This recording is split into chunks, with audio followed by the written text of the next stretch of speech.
퇴직하기 전 저는 매일 꿈꿨습니다. 시계에 쫓기지 않는 삶을. 바닷가에서 맞는 아침, 산속에서 마시는 커피 한 잔.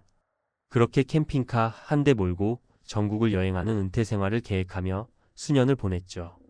이제 진짜 나만의 시간이 시작된다. 그렇게 믿었습니다.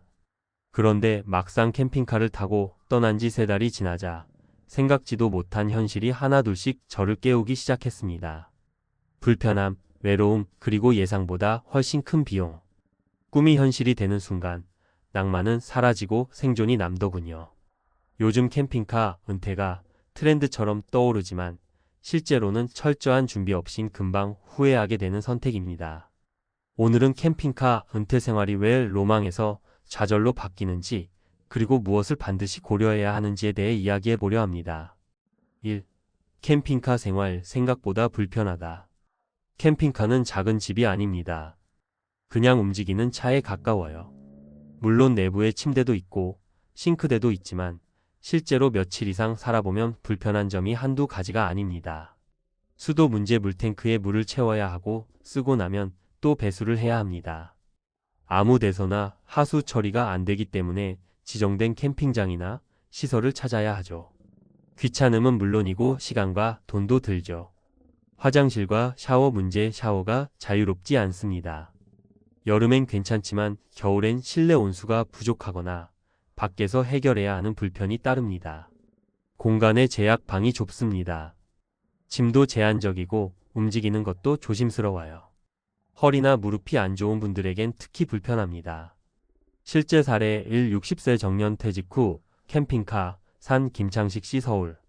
김 씨는 30년 직장 생활 후 퇴직금을 일부 털어 6천만 원짜리 캠핑카를 구입했습니다. 아내와 함께 전국을 도는 꿈을 꿨죠. 하지만 3개월 후 다시 집으로 돌아왔습니다. 차 안에서 밥 해먹고 자고 씻고 한 달은 버틸만 했어요. 근데 갈수록 사는 느낌이 아니라 버티는 느낌이 들더라고요. 지속 가능한 생활이 아니란 걸 뼈저리게 느꼈다고 합니다. 2. 생각보다 돈이 많이 든다. 많은 분들이 캠핑카 생활을 저렴한 은퇴 라이프라고 생각하지만 현실은 정반대입니다. 유지비, 연료비, 정기 점검비, 수리비 등이 꽤 큽니다. 연비는 일반 차량보다 나쁘고 한번 고장나면 수리비도 수십만 원, 수백만 원 단위로 나옵니다. 주차비 무료로 어디든 세울 수 있을 거라 생각하지만 현실은 다릅니다. 불법 주차로 단속되는 경우도 있고 대부분의 캠핑카 이용자들은 유료 캠핑장 1박 23만 원을 이용합니다.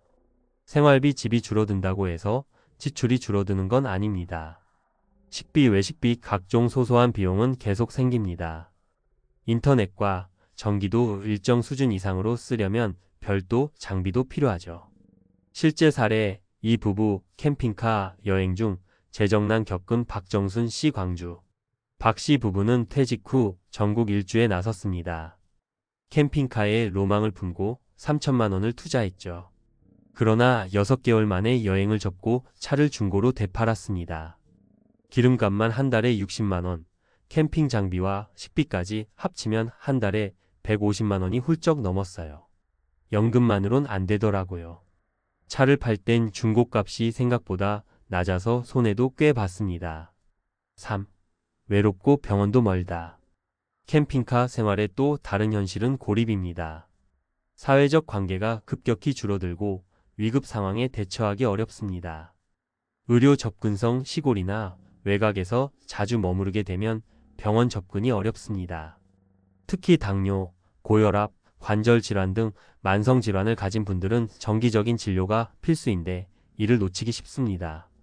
정서적 고립, 오랜 시간 혼자 혹은 배우자와만 지내다 보면 우울감을 호소하는 경우가 많습니다.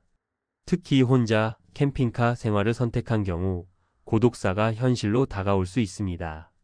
실제 사례 58세에 혼자 캠핑카 생활 나선 최재호 씨. 대전. 최 씨는 조기 퇴직 후 자유로운 삶을 위해 혼자 캠핑카에 탑승했습니다.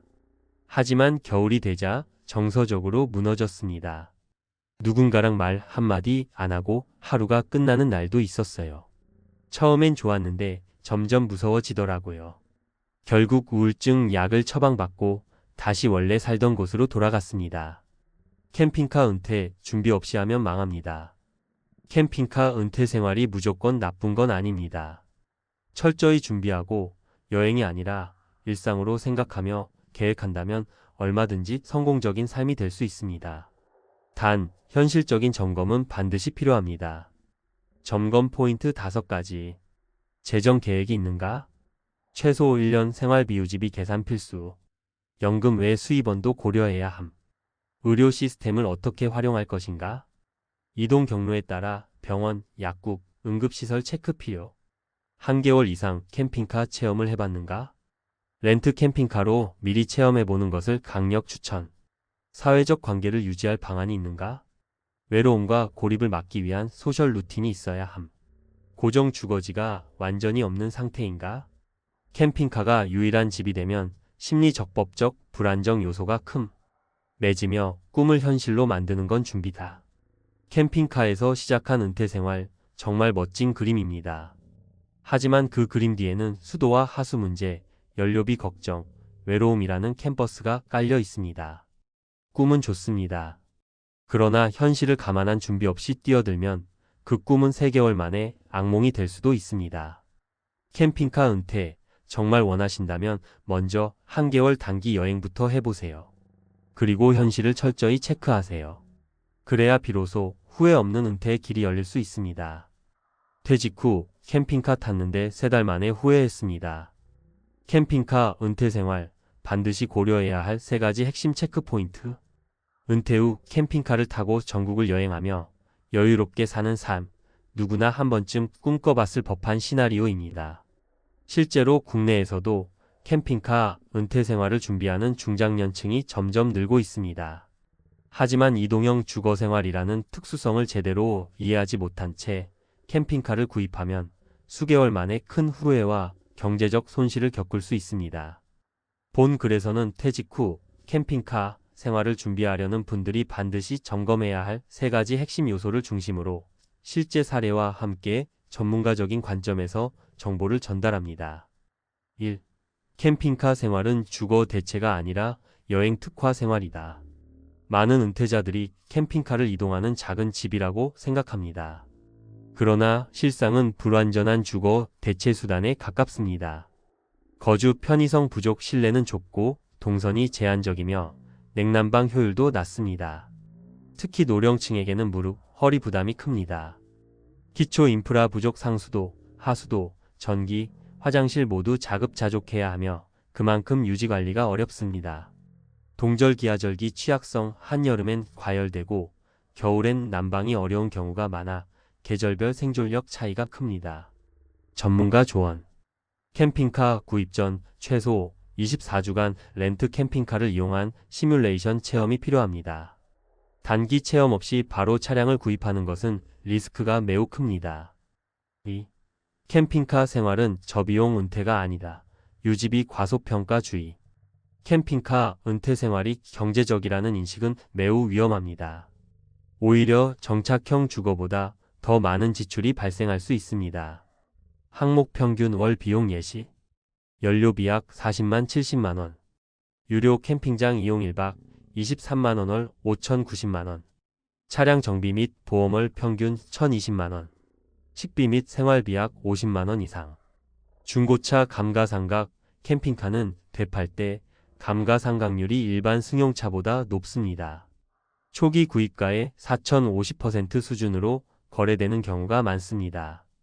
예상 외 수리비, 주행 중 고장, 타이어 마모, 배터리 문제 등으로 인해 갑작스러운 정비비가 수십만원 단위로 발생할 수 있습니다. 전문가 조언. 은퇴 후 고정소득 국민연금, 개인연금 등만으로 캠핑카 생활을 지속하기 어렵습니다. 최소 월 200만원 수준의 가용생활 자금 확보가 필요하며 비상자금 정비, 의료 등도 별도로 마련해 두어야 합니다. 3. 의료, 고립, 안전 문제. 생활 지속성이 떨어질 수 있다. 캠핑카 생활은 물리적 자유는 줄 수 있지만 그 대가로 사회적, 의료적 연결성이 현저히 약화됩니다. 의료 서비스 접근성. 캠핑카가 주로 머무는 지역은 외곽, 산간, 해안 등인데 이 지역들은 병원 접근성이 낮습니다. 만성질환자 고혈압, 당뇨, 관절염 등은 정기 진료 및 약 처방을 놓치게 될 가능성이 큽니다. 고립과 정서적 불안. 캠핑카 생활은 대부분 배우자 중심 또는 단독 생활입니다. 일상적 사회 접촉이 줄어들며 외로움과 우울증을 경험하는 사례가 많습니다. 특히 혼자 캠핑카를 몰고 떠나는 독거 은퇴자의 경우 정서적 고립이 심각해질 수 있습니다. 안전 취약. 낯선 장소에서의 숙박은 도난, 사고, 야생동물 위험 등 물리적 위험도 수반합니다. 특히 여성 단독 이용자나 야간 이동의 경우 더 많은 리스크가 따릅니다. 전문가 조언. 캠핑카를 주거 수단이 아닌 여행용 보조 수단으로 한정할 것을 권장합니다. 기초 주거지는 유지한 채 여행용으로 활용하는 방식이 안전성과 지속 가능성을 높이는 방법입니다. 캠핑카 은퇴 생활, 이런 분들에게 적합합니다. 조건 설명. 건강 상태, 양호 이동과 제한적 생활에 불편함이 없는 신체 조건. 유연한 재정 여력 연금 외 월 200만 원 이상 지출 가능. 사회적 연결망 유지 가능. 정기적으로 가족 지인과 연락하거나 공동 캠핑 문화에 참여 가능.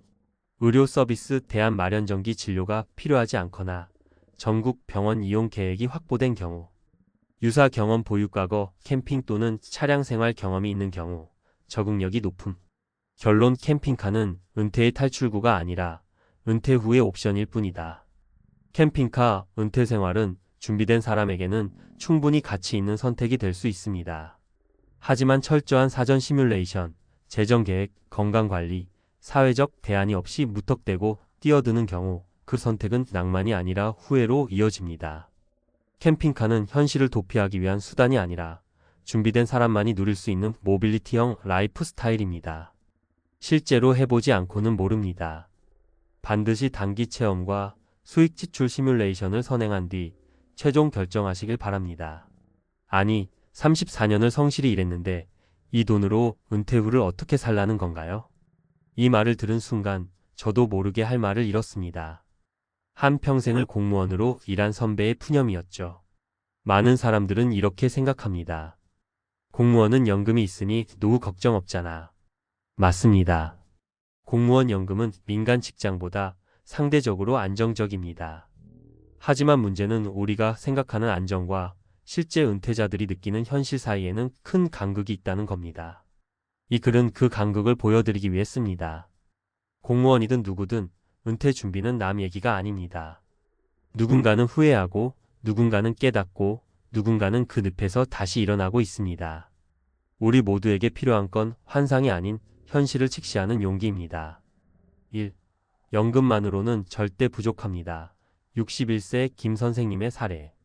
서울시청에서 34년 근무하고 지난해 정년퇴직한 김 선생님은 평소 검소하게 살던 분이었습니다. 난 특별히 쓰는 것도 없고 연금 나오면 충분히 살지 않을까? 라고 생각했죠. 그가 받는 실수령 연금은 매달 약 230만 원. 처음엔 괜찮다고 생각했답니다. 그런데 문제는 생각지 못한 지출이었습니다. 아내와의 건강검진, 치과치료비, 자녀 결혼 준비 비용, 갑작스러운 부모 요양 병원비, 명절, 경조사비 등 의무적 소비. 이런 고정 지출이 늘어나면서 그는 결국 경비 아르바이트를 시작했습니다. 누가 알았겠어요. 내가 퇴직 후 경복궁에서 근무하게 될 줄은. 그는 말합니다. 연금이 있으면 마음은 편하지만 생활은 생각보다 팍팍해요. 퇴직하니 더 불안해졌어요. 60세 여성 공무원의 고백. 경기도에서 교육공무원으로 일하던 이정숙 씨는 내가 받은 월급은 적지만 연금은 나중에 든든하겠지라고 믿었습니다. 하지만 막상 연금이 개시되고 나니 세금, 건강보험료, 장기요양보험료 등이 떼이고 나면 남는 돈은 예상보다 훨씬 적었습니다. 그녀는 퇴직 전 마지막 월급 420만 원을 받았고 퇴직 후 첫 연금 실수령액은 약 210만 원. 반토막이었습니다. 연금이 나와도 결국 내가 벌던 삶의 수준은 유지 못하겠더라고요. 그녀는 현재 재택근무 행정보조직을 구해 하루 34시간씩 일하고 있습니다. 시간도 때우고 소소하게 100만 원만 벌어도 마음이 훨씬 편해져요. 그녀는 말합니다. 연금은 기초일 뿐이지 종착지는 아니에요. 3. 연금? 그거 혼자 살 때 얘기죠. 65세 전직 소방관의 고백. 소방 공무원으로 35년을 일했던 박정호 씨는 정년퇴직 후 고향으로 내려갔습니다.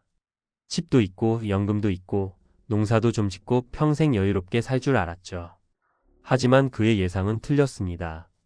막상 아내와 함께 살다 보니 매달 공과금, 식비, 병원비, 차량 유지비만 250만 원 이상이 들었습니다.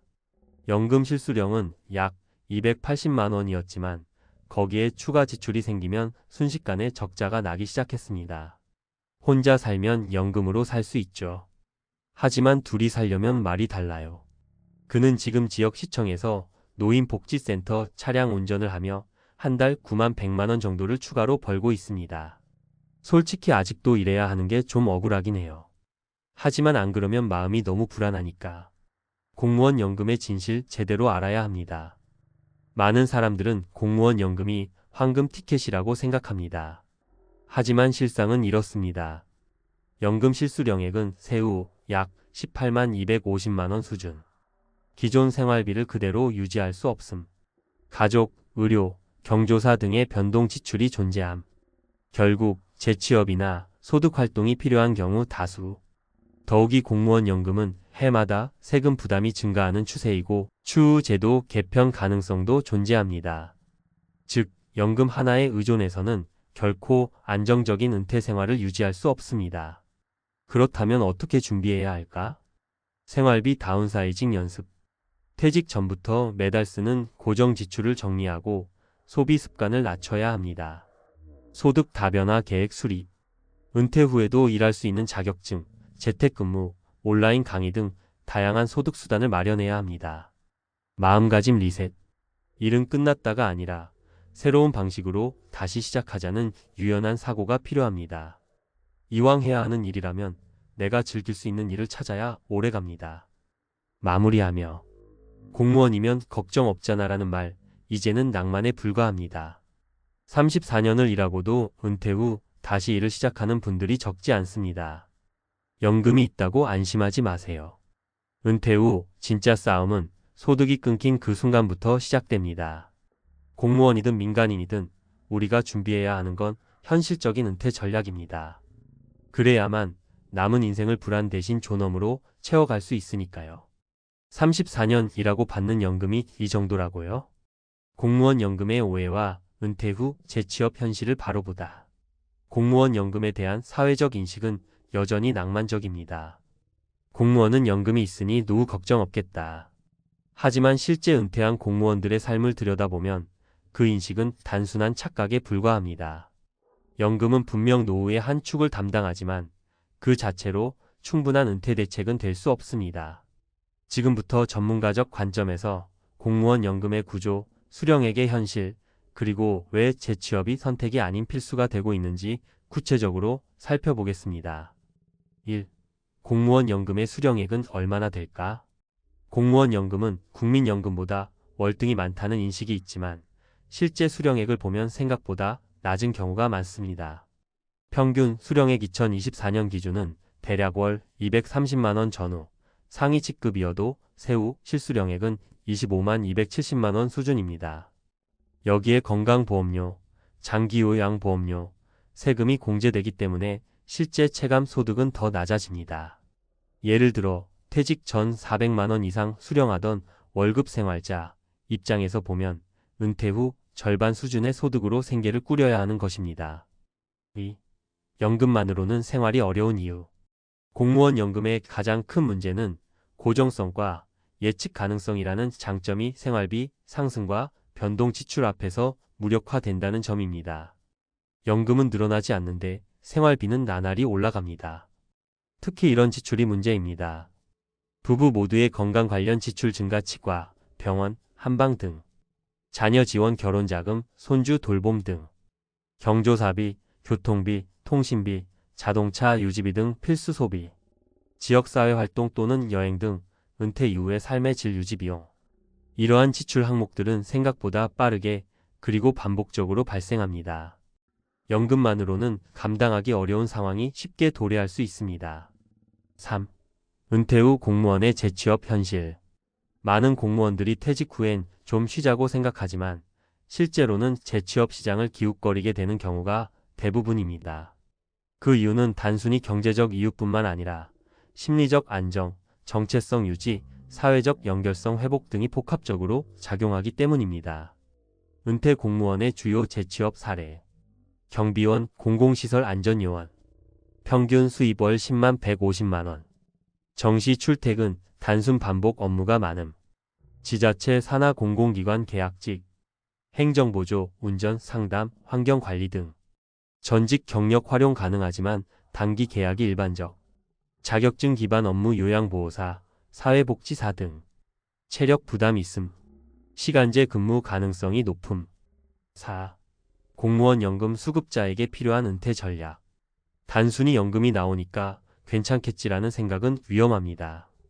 은퇴 후 안정된 삶을 위해서는 구체적인 준비와 전략이 필수적입니다. 전문가가 권하는 준비 전략. 생활비 시뮬레이션. 은퇴 후의 예상 생활비를 구체적으로 계산해보고 실제 연금 수령액과 비교하여 갭을 확인해야 합니다. 추가 소득 포트폴리오 설계. 노후에도 가능한 수익활동 자격증, 소규모 창업, 온라인 활동 등을 미리 계획하고 준비해야 합니다. 특히 체력에 무리 없는 반노동성 소득 구조를 만드는 것이 관건입니다. 소비 구조 재조정. 고정 지출을 줄이고 불필요한 소비를 제거하는 생활 구조 다이어트가 필요합니다. 이에 자동차, 대중교통, 외식 집밥, 여행 소소한 취미 등. 정체성 전환 훈련. 나는 공무원이었다는 직책 중심의 자아에서 벗어나 새로운 사회적 역할자원 봉사자, 강사, 유튜버 등을 스스로 정립해야 합니다. 결론 연금은 안전장치일 뿐 노후의 전부는 아니다. 공무원 연금은 분명 일반 국민연금보다 안정적이고 혜택이 많습니다. 하지만 연금 하나만으로는 든든한 은퇴가 보장되지 않습니다. 지금의 물가 상승률, 기대 수명 증가, 질병, 가족 돌봄 등의 변수, 제도 개편 가능성. 이 모든 요소는 공무원이라도 은퇴 후의 리스크를 완전히 피할 수 없다는 사실을 말해줍니다. 따라서 가장 현명한 태도는 연금 소득 모델을 준비하고 은퇴 후 삶의 질을 스스로 설계하는 것입니다. 마무리하며 34년을 일하고도 이 정도 연금이 전부인가요? 라는 말이 나오는 현실. 이제는 공무원이든 아니든 누구나 은퇴 이후의 인생을 자기 손으로 준비해야 하는 시대입니다. 지금 이 순간 여러분의 은퇴 전략은 어디까지 와 있습니까? 연금이 아닌 여러분 자신이 은퇴 후 삶의 가장 든든한 기반이 되어야 할 때입니다. 퇴직 후 시작될 새로운 인생, 설레기도 하지만 두려움이 앞섭니다. 많은 50대와 60대들이 직장을 떠나며 기대했던 여유로운 노후는 생각보다 녹록지 않습니다. 월급이라는 든든한 울타리가 사라진 순간부터 모든 지출은 내가 책임져야 하는 현실이 찾아옵니다. 처음에는 퇴직금을 믿고 시작하지만 몇 년 지나지 않아 줄어드는 통장 잔고를 보며 깜짝 놀랄 때가 오죠. 내가 이렇게 많이 쓰고 있었나? 라는 생각이 드는 순간 노후 파산이라는 단어가 남의 이야기가 아니게 됩니다. 혹시 여러분도 이런 걱정을 하고 계시지 않나요? 퇴직 후 통장 잔고가 무섭게 줄어드는 이유. 은퇴 생활비 폭로. 퇴직 후의 삶, 누구나 한 번쯤 꿈꿔보셨을 겁니다. 아침에 여유롭게 일어나 커피 한 잔, 취미 생활을 즐기고 여행도 떠나는 노후 말이죠. 그런데 현실은 그리 낭만적이지 않습니다. 생각지도 못한 생활비가 쌓이고 통장은 점점 바닥을 드러냅니다. 왜 이런 일이 생기는 걸까요? 오늘은 은퇴 후 무섭게 줄어드는 통장 잔고의 이유와 대비책에 대해 이야기해 보겠습니다. 은퇴를 앞둔 5060대라면 꼭 한번 읽어보세요. 1. 예상하지 못한 고정비의 증가. 퇴직 후 생활비가 적게 들 거라는 생각 많이 하시죠? 하지만 현실은 다릅니다. 특히 고정비가 생각보다 높아지는 경우가 많아요. 사례 1. 김씨 부부의 고정비 함정. 김씨 부부는 30년 직장 생활을 마치고 은퇴한 지 5년 차입니다. 월 소득이 없어진 상황에서 둘은 퇴직금과 연금으로 생활하고 있었는데요. 문제는 고정비였습니다. 매달 아파트 관리비와 보험료, 자동차 유지비만 100만 원이 훌쩍 넘었죠. 김 씨는 퇴직하면 자동차도 덜 쓸 줄 알았는데 오히려 병원 다니고 친구 만나러 다니면서 더 자주 쓰게 됐다며 고충을 털어놨습니다. 여기에 예상하지 못한 병원비와 약값까지 추가되면서 고정비 부담이 눈덩이처럼 불어났습니다. 교훈 은퇴 전부터 고정비를 면밀히 점검하고 줄일 수 있는 항목은 미리 조정해야 합니다. 차량을 소형차로 교체하거나 대중교통을 활용하는 것도 방법입니다. 2. 퇴직 후 지출 습관의 변화. 퇴직 후에는 소비 습관이 바뀌면서 예상치 못한 지출이 늘어나는 경우가 많습니다. 더 많은 시간을 집에서 보내거나 취미 활동을 즐기면서 자연스럽게 지출이 증가하는 것이죠. 사례 이 씨의 소비 패턴 변화. 이 씨는 퇴직 후 여유롭게 취미 생활을 즐기기로 마음먹었습니다.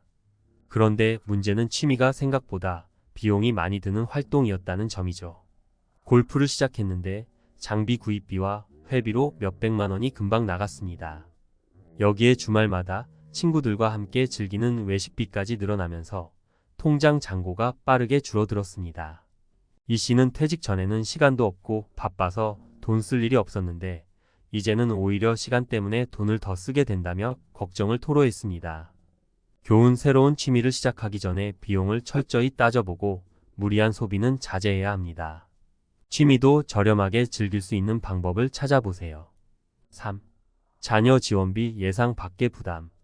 은퇴 후에도 자녀의 지원을 멈출 수 없는 부모님들 생각보다 많습니다. 학자금 대출이나 결혼자금, 손주 양육비까지. 이제는 내 삶을 살아야지라는 다짐도 자녀 앞에서는 쉽게 무너집니다. 사례 3박 씨 부부의 자녀 지원 문제. 박 씨 부부는 두 자녀를 대학까지 졸업시키고 이제는 자신들의 노후를 즐길 차례라고 생각했습니다. 하지만 결혼을 준비하는 큰딸이 도움을 요청하면서 계획이 틀어졌죠. 결혼 자금을 지원하기 위해 3천만 원을 썼고 이후 손주를 돌보며 양육비 일부까지 부담하게 됐습니다. 박 씨는 퇴직 후에는 내가 편히 살 줄 알았는데 여전히 아이들 걱정을 하며 돈을 쓰게 된다고 말했습니다. 교훈 자녀에게 재정적으로 도움을 주는 것은 부모의 선택이지만 은퇴 후 자신을 돌보는 것이 더 중요합니다.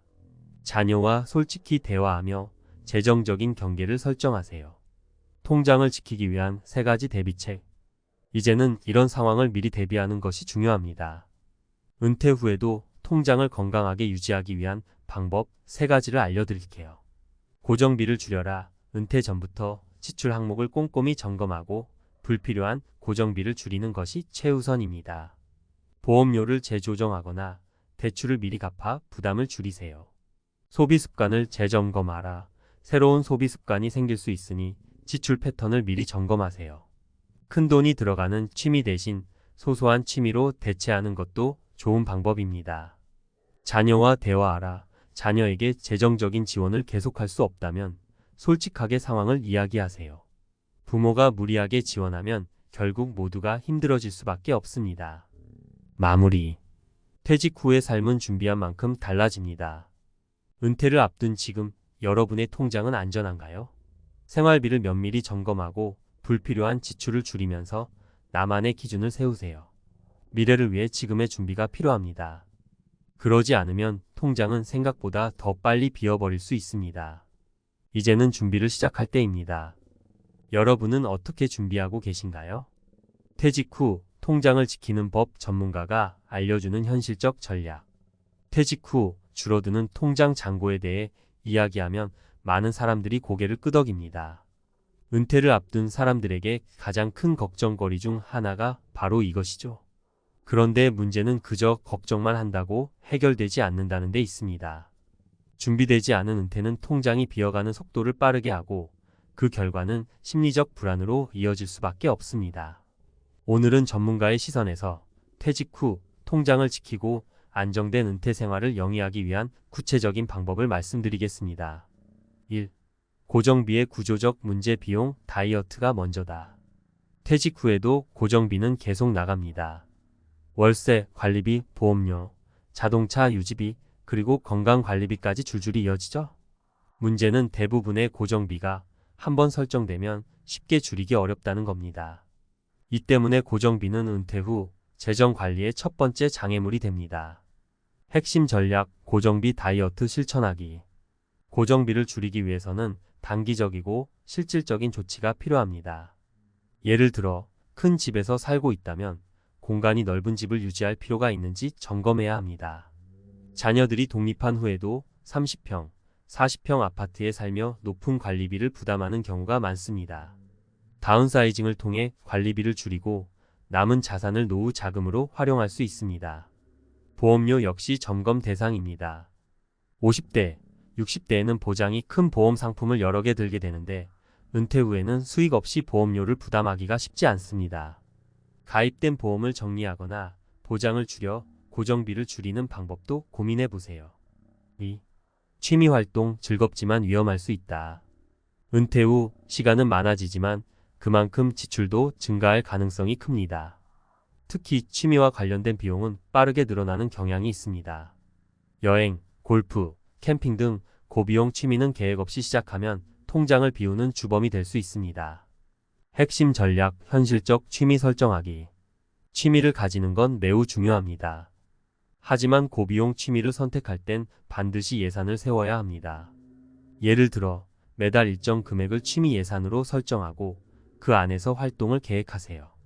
또 다른 방법은 비용을 절약할 수 있는 취미로 전환하는 겁니다. 등산, 독서, 동네 산책 같은 저비용 취미도 충분히 삶에 활력을 줄 수 있습니다. 3. 자녀 지원 언제까지 해야 할까? 많은 부모들이 은퇴 후에도 자녀를 위해 재정 지원을 멈추지 않습니다.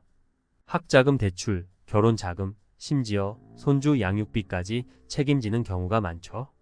하지만 자녀 지원은 은퇴 후 재정 악화의 주요 원인 중 하나입니다. 핵심 전략, 자녀와 솔직한 대화하기. 부모로서 자녀를 돕고 싶은 마음은 이해합니다. 하지만 현실적으로 자신이 경제적 여유가 없는데도 무리하게 지원하는 것은 자신에게도 자녀에게도 독이 될 수 있습니다. 자녀와 솔직히 대화하고 재정적인 경계를 설정하세요. 때로는 부모의 경제적 독립이 자녀에게도 더 큰 가르침이 될 수 있습니다. 지원할 때는 금액을 미리 정하고 한도를 분명히 하는 것이 중요합니다. 4. 건강관리 가장 중요한 투자. 은퇴 후 가장 큰 변수는 건강입니다. 건강이 나빠지면 병원비와 약값이 가계에 큰 부담으로 다가오죠. 특히 만성질환은 장기적인 재정 악화의 원인이 될 수 있습니다. 핵심 전략, 건강관리에 적극 투자하기. 건강은 돈으로 환산하기 어려운 자산입니다. 은퇴 후에는 규칙적인 운동, 건강한 식습관, 정기적인 건강검진을 통해 병원비를 줄이고 삶의 질을 높여야 합니다. 일례로 매일 30분 이상 걷는 습관만으로도 심혈관계 질환의 위험을 크게 줄일 수 있다는 연구 결과가 있습니다. 이런 작은 습관들이 큰 비용을 절약하는 데 기여합니다. 5. 재정 설계, 수입 없는 삶의 불안을 줄이기. 퇴직 후 가장 큰 두려움은 수입 없이 지출만 발생한다는 점입니다. 이는 심리적 불안으로 이어지고 은퇴 생활에 악영향을 미칩니다. 핵심 전략, 수익 구조 만들기. 은퇴 후에도 일정한 수익 구조를 만들어야 합니다. 예를 들어 임대 수익을 올릴 수 있는 작은 부동산에 투자하거나 안정적인 배당을 주는 주식에 투자하는 것도 방법입니다. 또는 자신의 경험과 기술을 활용해 은퇴 후에도 파트타임으로 일을 이어갈 수도 있습니다. 최근에는 유튜브나 블로그를 통해 은퇴 후 수익을 창출하는 사례도 많습니다. 중요한 건 자신에게 맞는 방식으로 안정적인 수익원을 확보하는 것입니다. 마무리하며 퇴직 후에도 통장을 지킬 수 있다. 퇴직 후 통장이 비어가는 현실은 많은 사람들이 겪는 문제입니다. 하지만 미리 준비하고 계획한다면 충분히 극복할 수 있습니다. 고정비를 줄이고 소비 습관을 점검하며 건강을 관리하는 작은 노력이 결국 큰 차이를 만듭니다. 무엇보다 중요한 건 자신만의 은퇴 계획을 세우고 이를 꾸준히 실천하는 것입니다. 여러분은 퇴직 후의 삶을 어떻게 준비하고 계신가요? 지금부터라도 차근차근 준비한다면 걱정보다는 기대가 넘치는 은퇴 생활을 맞이할 수 있을 것입니다. 내 통장은 안전하다는 자신감을 가질 수 있도록 지금 바로 행동을 시작하세요. 안녕하세요, 여러분. 요즘 은퇴 준비나 은퇴 후의 삶에 대해 고민하는 분들이 많으실 텐데요. 저도 한때 내 은퇴는 이렇게 준비해야지라는 생각에 여러 가지 방법을 찾아보곤 했습니다. 오늘은 특히 60대 베테랑 변호사, 은퇴 후 단칸방에서 월 100만 원으로 생존하는 이유라는 제목으로 한 이야기를 나눠보려고 해요. 처음엔 믿기 어려울 수도 있는 이 이야기는 오랜 시간 열심히 일하며 안정된 수입과 사회적 지위를 누렸던 한 변호사가 은퇴 후 선택한 삶의 방식에 관한 것입니다.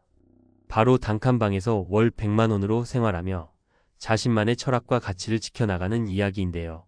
그 배경과 이유, 그리고 실제 사례들을 통해 여러분도 은퇴 후 삶에 대해 다시 한번 생각해 볼 수 있지 않을까 합니다. 1. 은퇴 준비와 삶의 전환, 왜 이렇게 선택했을까? 우리 사회에서는 더 많이 벌고 더 크게 살자는 말이 익숙하지만 어느 순간 정말 내가 원하는 삶은 무엇일까? 라는 물음이 찾아오곤 합니다. 특히 60대에 접어들면서 겪는 신체적, 정신적 변화와 함께 은퇴라는 큰 전환점 앞에서는 그동안의 삶과 앞으로의 삶에 대해 다시 한번 깊이 고민하게 되죠. 저희 주인공, 60대 베테랑 변호사 김모 씨가 겪는 오랜 시간 법정과 로펌에서 활약하며 월 500만 원 이상의 수입을 자랑하는 성공한 인생을 살아왔습니다. 하지만 은퇴를 맞이하면서 그는 내가 정말 행복한 삶을 위해 필요한 건 화려한 외양이나 과도한 소비가 아니라 오히려 단순하고 진정성 있는 삶이 아닐까? 라는 생각을 하게 되었어요. 결국 그는 은퇴 후 더 큰 자유와 자기 결정권을 위해 물질적인 부를 축적하는 대신 생활비를 줄이고 자신에게 진정 필요한 것을 찾기로 마음먹었습니다. 2. 단칸방과 월 100만 원 생활, 그 실체는? 많은 분들이 월 100만 원이면 너무 부족하다며 걱정할 수 있지만 김모 씨는 은퇴 후 자신이 진정으로 원하는 시간의 여유와 마음의 평안을 얻기 위해 생활비를 대폭 줄였습니다. 그는 단순히 돈이 부족해서가 아니라 오랜 시간 동안 고정관념에 묶여 살아온 자신을 해방시키고 싶었기 때문입니다. 단칸방이라는 제한된 공간 안에서도 그는 자신만의 작은 정원과 같은 분위기를 만들어냈고 불필요한 소비를 줄여 생활비를 관리하며 남는 시간에는 독서와 산책, 자원봉사 같은 활동으로 마음의 풍요를 채웠습니다. 돈이 많다고 해서 행복이 보장되는 건 아니지라는 그의 생각은 결국 은퇴 후 자신에게 진정한 가치를 부여하는 선택이었습니다. 3. 실제 사례로 본 은퇴 후의 삶의 변화. 이제 이와 비슷한 선택을 한 3가지 사례를 소개해 드릴게요. 각 사례마다 배경은 다르지만 공통적으로 물질적 풍요보다 정신적 만족을 선택한 점에서 큰 공감을 살 수 있을 것입니다. 사례 1. 법조계 베테랑 김모 씨의 이야기. 앞서 말씀드린 김모 씨는 한때 성공한 변호사로서 높은 수입과 명성을 자랑했지만 은퇴 후엔 기존의 화려한 생활 방식을 뒤로하고 단칸방에서 소박하게 지내기로 결정했습니다. 그가 말하길 은퇴 전엔 늘 시간에 쫓기며 살아왔어요. 회의, 재판, 고객 응대 등 끝없는 일정 속에서 나를 돌아볼 틈도 없었죠. 은퇴 후에는 남은 인생을 스스로 디자인할 수 있다는 사실이 큰 위안이 됐어요. 또한 그는 돈을 아끼다 보면 자연스럽게 내 소비 패턴도 돌아보게 되고 그 과정에서 정말 중요한 것이 무엇인지 깨닫게 된다며 물질적 풍요보다 정신적 풍요를 추구하는 삶의 가치를 강조했습니다. 사례 2. 교육계의 은퇴 후 새 출발, 박 선생님의 사례. 두 번째 사례는 교육계에서 오랜 기간 학생들을 가르치며 헌신했던 박 선생님 가명입니다. 박 선생님은 은퇴 전까지도 꽤나 안정된 생활을 누렸지만 은퇴 후 자신만의 공부하는 삶과 여유로운 시간을 위해 주거비와 생활비를 철저히 절약하기로 마음먹었어요.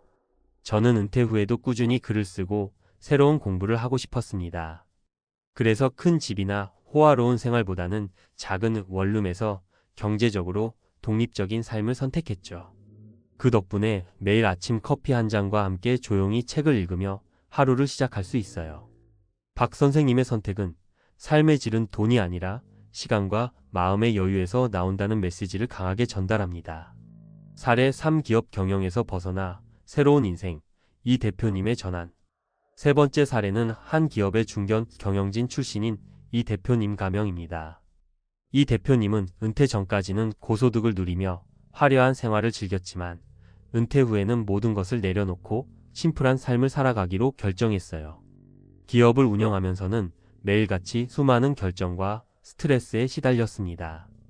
은퇴 후엔 그동안 잊고 지냈던 나만의 시간을 찾고 싶었죠. 그래서 저는 작지만 아늑한 원룸으로 이사의 생활비도 절약하고 그 돈으로 제 꿈이었던 해외여행이나 자선 활동에 투자하고 있습니다. 이 대표님은 물질적 풍요가 아닌 마음의 풍요를 위해 선택한 이 길이 결국 저에게 진정한 행복을 가져다 주고 있다고 말하며 은퇴 후의 삶에서도 자신만의 기준을 지켜나가고 있습니다. 4. 은퇴 후 삶.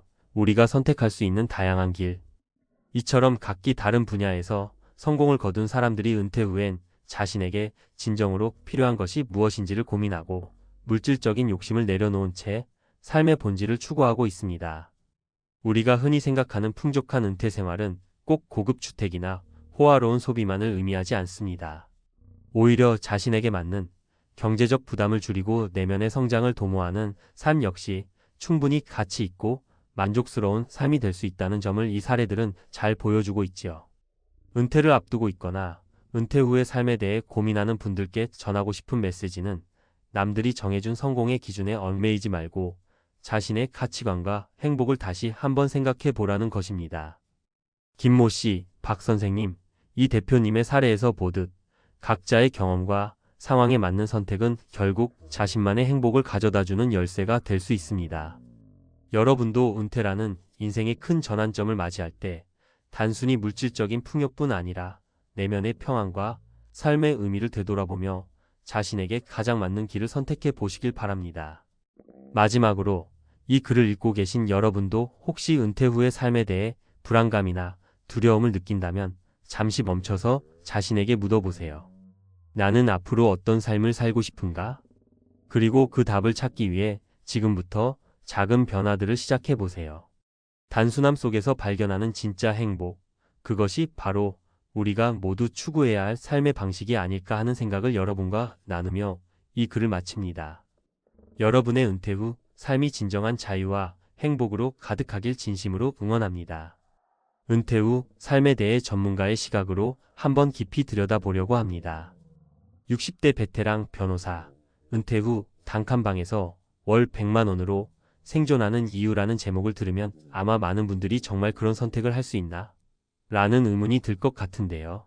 사실 이 사례는 단순한 생계 유지 차원을 넘어 은퇴 후 진정한 자유와 자기 성찰, 그리고 삶의 본질에 대해 다시 한번 생각해보게 하는 중요한 메시지를 담고 있습니다. 은퇴, 그 전환점에서의 고민. 우리 모두 인생의 어느 순간에는 은퇴라는 단어와 마주하게 됩니다. 젊은 시절엔 더 많이, 더 크게라는 성공 공식에 매몰되어 살다 보면 어느새 지나온 시간과 앞으로의 삶에 대해 깊이 고민하게 되죠. 특히 60대에 접어들면서 건강과 가족, 사회적 역할 등 여러 가지 요인이 겹쳐지면서 내가 정말 원하는 삶은 뭘까? 라는 근본적인 질문을 던지게 됩니다.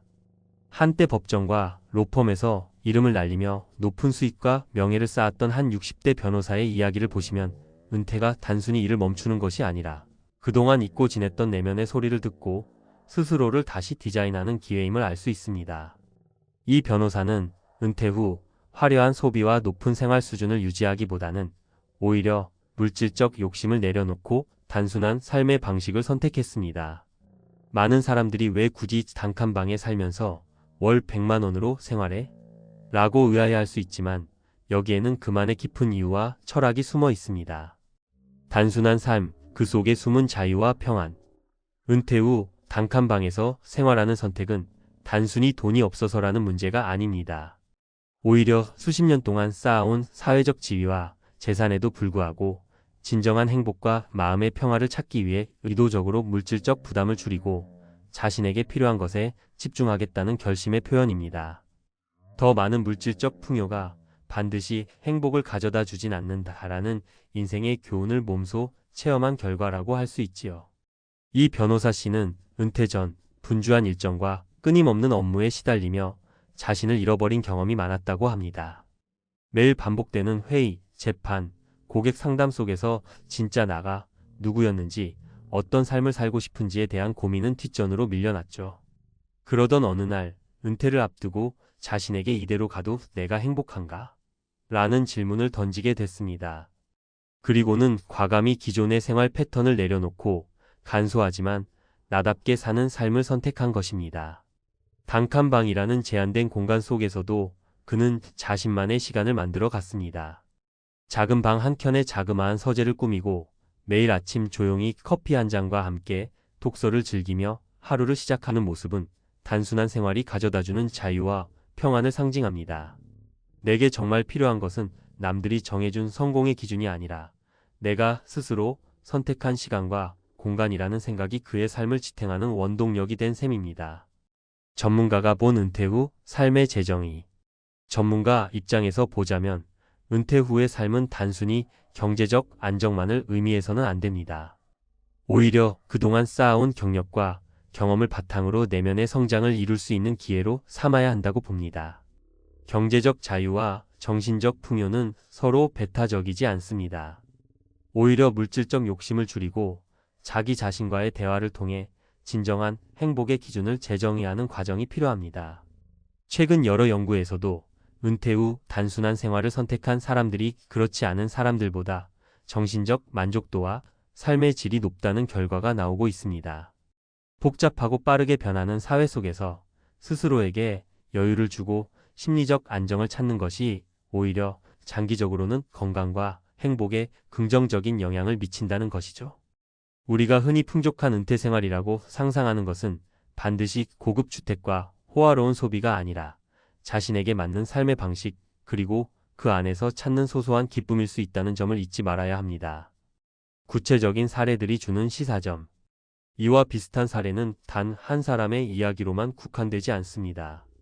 이미 여러 분야에서 은퇴 후 간소한 삶을 선택한 사람들이 늘어나고 있는데요. 몇 가지 구체적인 예를 들어보겠습니다. 첫 번째 사례로 오랜 시간 교단에서 학생들을 가르치던 한 중학교 교사를 생각해 볼 수 있습니다. 이 선생님은 은퇴 후 호화로운 은퇴 생활을 포기하고 작은 원룸에서 간소하게 생활하기로 결정했습니다. 교직 생활 동안 학생들을 위해 내 모든 것을 바쳤는데 이제는 내가 행복해야 한다라는 단순한 신념에서 출발한 선택이었습니다. 결과적으로 매일 아침 산책과 책 읽기로 하루를 시작하며 오랜 스트레스에서 벗어난 평온한 일상을 즐기고 있습니다. 두 번째 사례는 중견 기업의 임원 출신인 한 분입니다. 그는 은퇴 전까지 화려한 생활을 즐기며 고소득에 만족해왔지만 은퇴 후엔 과감히 물질적 소비를 줄이고 자신만의 취미와 자선 활동에 몰두하기로 했습니다. 돈이 많아야 행복한 게 아니라 내가 하고 싶은 일을 할 수 있어요. 진짜 행복하지 않을까? 라는 생각에서 비롯된 결정이었죠. 현재 그는 작은 스튜디오에서 생활하며 남는 시간에는 사회 환원 활동과 자신이 늘 꿈꿔왔던 예술 창작에 몰두하고 있습니다. 세 번째 사례는 이미 앞서 언급한 60대 베테랑 변호사 사례입니다. 법조계의 최고 성취를 이뤘던 그가 은퇴 후 단칸방에서 월 100만 원으로 생활하게 된 것은 단순히 돈이 부족해서가 아니라 오히려 그동안 자신을 잃어버리고 외부의 평가에만 매몰되어 살아온 것을 반성한 결과였습니다. 그는 은퇴 후 내가 정말 원하는 건 타인의 시선이나 사회적 성공이 아니라 나 자신과의 진솔한 대화라고 말합니다. 이러한 그의 선택은 많은 사람들에게 진정한 자유의 의미를 다시 한번 생각하게 만듭니다.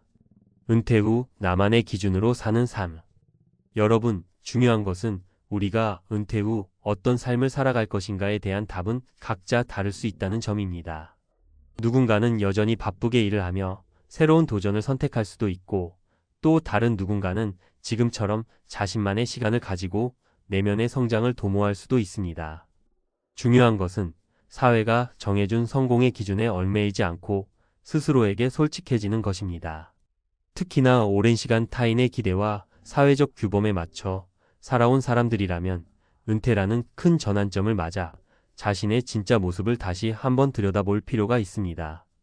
물질적 풍요가 반드시 행복을 보장하지 않는다는 사실은 많은 사례들이 증명해 줍니다. 오히려 물질적 소비를 줄이고 심플한 생활 속에서 얻어지는 자유와 평안, 그리고 자기 자신과의 깊은 대화가 우리에게 더 큰 행복을 가져다 줄 수 있습니다. 은퇴 후 단칸방에서 생활하며 매달 100만 원으로 생존하는 선택은 결국 나답게 살기 위한 용기 있는 결단의 결과라고 할 수 있습니다. 저 역시 이 칼럼을 쓰면서 앞으로의 인생을 어떻게 살아야 할지 한 번 더 곰곰이 생각해 보게 되었습니다. 여러분도 혹시 은퇴나 인생의 전환점에 서 있다면 남들이 정한 기준보다는 나만의 기준으로 살아가길 권하고 싶습니다. 내가 진정 원하는 것이 무엇인가? 를 스스로에게 물어보고 그 답을 찾기 위해 작은 실천들을 시작해 보세요. 그러다 보면 지금까지 보지 못했던 새로운 삶의 모습을 발견할 수 있을 겁니다. 마지막으로 오늘 이 칼럼을 통해 전하고 싶은 메시지는 바로 자신의 삶을 사랑하라는 것입니다. 은퇴 후의 삶은 단순히 과거의 영광을 잇는 것이 아니라 오히려 새로운 가능성과 기회를 맞이하는 시간입니다. 여러분 각자가 진정 원하는 삶의 방식 물질적 풍요를 넘어서 내면의 자유와 평안을 누리는 삶을 스스로 선택하고 만들어 나갈 때 그 삶은 분명 더 빛날 것입니다. 여러분, 오늘 하루도 스스로를 아끼며 내일의 행복을 위해 한 걸음 더 나아가시길 바랍니다. 각자의 방식으로 자신을 찾아가는 여정, 그 자체가 이미 값지고 의미 있는 일이 아닐까요? 이 칼럼이 여러분의 선택에 작은 힘이 되길 바라며 앞으로도 계속해서 진솔한 이야기와 유익한 정보로 여러분과 소통할 수 있기를 기대합니다. 감사합니다.